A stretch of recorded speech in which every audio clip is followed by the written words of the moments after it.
நம்ம இன்னைக்கு லாஸ்ட்டாக ஒரு கேசட் ஏசி எப்படி வீடியோ பார்த்தோம். இன்னைக்கு பார்த்தீங்கன்னா கேசட் தான் மாட்ட போகிறோம்.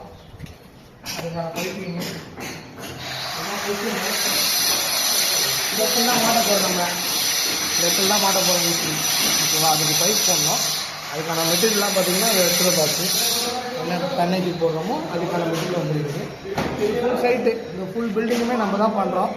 இதில் பார்த்தீங்கன்னா கிட்டத்தட்ட ஒரு ஃப்ளோருக்கு 5 ஏசி வருது. இது பார்த்தீங்கன்னா ஸ்ப்ளிட்டு. இந்த பக்கம் வாங்க. பார்த்தீங்கன்னா ஸ்ப்ளிட்டு போடுறோம். இது பார்த்தீங்கன்னா அந்த விண்டோக்கு மேலே தான் வருது. அப்படியே பாத்ரூமில் போகுது. பைப் லைன்லாம் பாத்ரூமில் பார்த்தீங்கன்னா எல்லாமே கொஞ்சம் கிரிட்டிக்கலாக தான் இருக்கும். வச்சு பார்த்துங்க.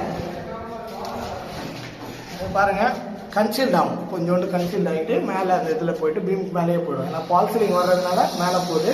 அவுட்டோர் பார்த்தீங்கன்னா இதுக்கு வெளியே அப்படியே விண்டோக்கு வெளியே அவுட்டில் வைக்கிறோம் இந்த இடத்துல.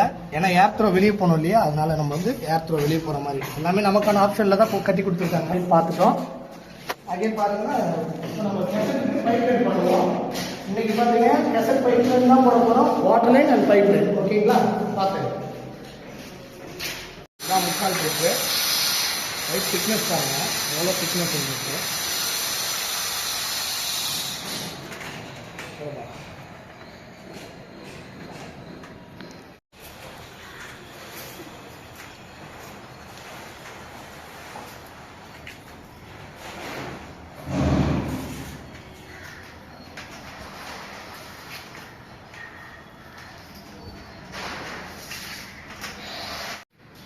இந்த போட்டாச்சு பைப் லைனு.